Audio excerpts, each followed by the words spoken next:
Give it up for Mel Jones one more time. Yeah, what a great host. Don't worry, bro, she intimidates me too. I told her before the show, I said, Mel, you know, you really intimidate me. Just like that, my voice. And she said, no, you're intimidated by me. I'm like, see, this is what I'm fucking talking about. I think it's because Mel kind of reminds me of the substitute teacher I had in primary school that scared the piss out of me, but also aroused something deep within my 11-year-old loins. I think that's what it's about, yeah, but she does. She makes me shake. She gives me the shakes. That's what the problem is. How you guys doing? Good. Yeah. I have this theory I'm going to share with you guys. I think you can tell what kind of music somebody is into based on how they dress. So you can see from looking at me that I listen to podcasts. I know. My favorite podcast at the moment is a podcast that dissects and then analyzes rap lyrics. I just really want to understand the poetry of the streets. Nah, I mean? Yeah, I am a nightmare to be next to when Kendrick Lamar comes on. Bitch, I'll kill your vibe. I think you can tell when somebody has a bad taste in music if they dress badly. Like, I've never seen a guy wearing a Monster Energy cap and gone, that guy knows bangers. I see a guy wearing a Monster Energy cap and go, that guy still listens to Jack Parrow. You can always tell when somebody's really into psytrance. It's always a white person barefoot for no reason. They're wearing tie-dye, they've got dreadlocks. You've seen it, it's uncomfortable. And you can always tell when somebody's really into R. Kelly, because they always look pissed off or on, depending on how close they've got to R. Kelly. Then they really have the drip. That was just for my Gen Zs. Yeah. I'll get you on the next one. I was born in 1996, so technically that makes me a born free, but I'm white, so if I was born in 1920, I'd also be a born free. My parents wanted to do something to get with the times, so they gave me the second name, Vuyo. New South Africa, guys. We're making white Vuyos now. Molweni Kunjani. I was at Home Affairs the other day.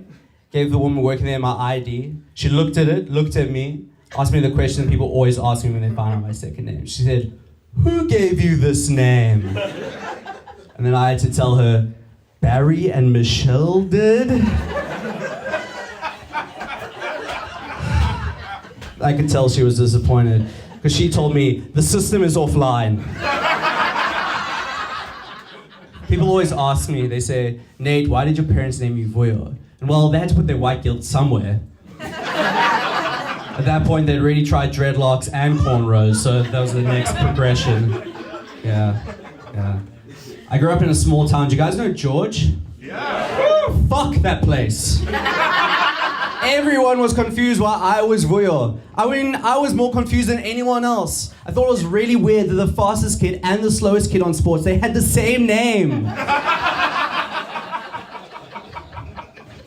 Now that I'm older, I'm glad my parents named me Vuyo. Not just for the BE points, but because Vuyo ties me to this beautiful country that we live in. I met a girl the other day, white South African. Her name was Aspen. Asked her the question people always ask me and said, why did your parents name you that? She said, no, Aspen, Colorado in the United States is where my parents conceived me. Right? Look, I don't think there's actually anything wrong with naming a kid and bragging about a holiday you went on. I just think it's a little bit weird to tell your kid where you made them. Because as I said, I was born in George. I presume I was conceived in George. I'm just really glad my parents named me Vuyo instead of fucking George. Oh man, my sister hates me talking about this. She hates me discussing my parents in the slides. I always have to tell her, relax, Camp Space Swingers Club. We call her Campy for short. Say, relax, campy. Sure, you're gonna find your real daddy one day. Yeah. Yo is a response. Guy who said yo. Did you watch the Boca game today? Nice. Is that the only American in the room? Hell yeah.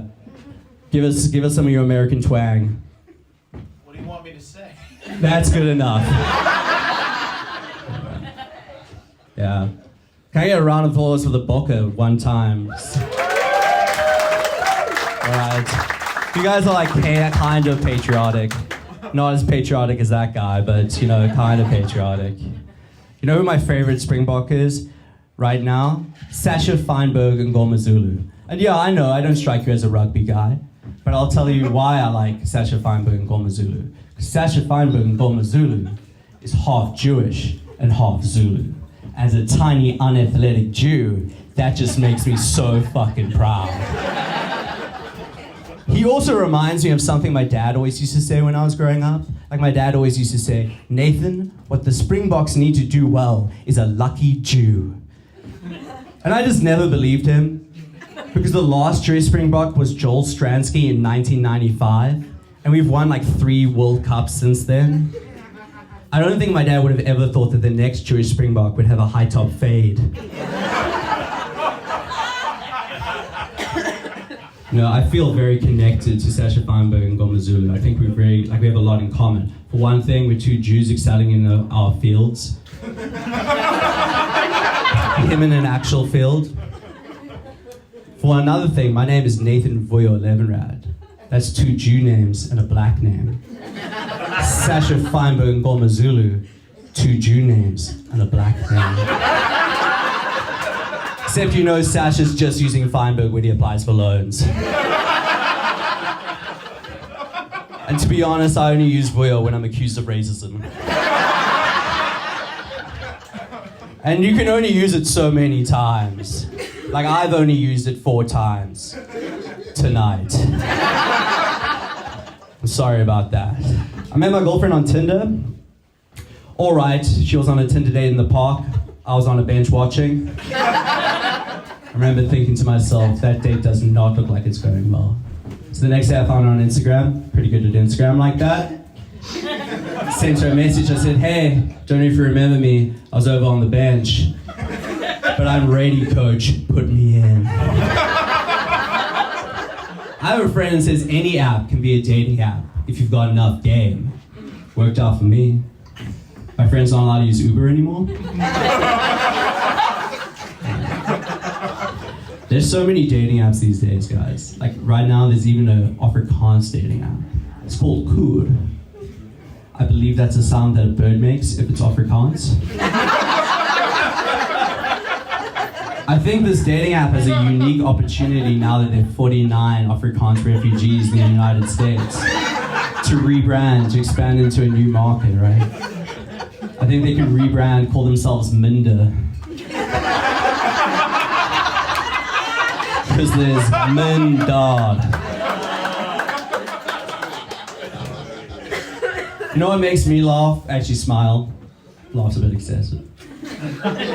What makes me smile is the fact that right now there's a guy called Quibus who pronounces the state that he lives in Minnesota.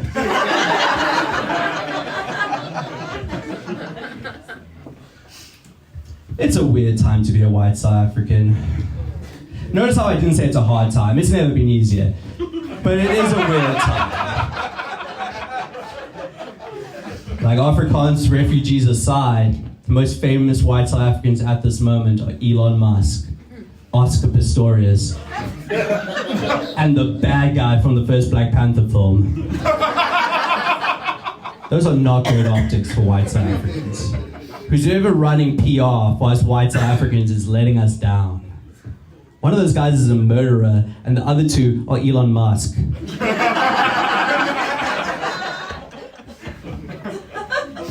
You know, you would think after that whole apartheid thing, which we can all agree was not chill, white South Africans would be trying to keep a low profile.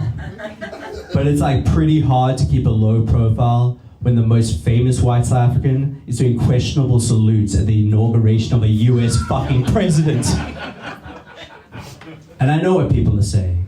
People are saying Elon Musk is not a Nazi. He's just autistic. But as a Jew, I would just like us to consider that maybe he might be both. Because like Hitler,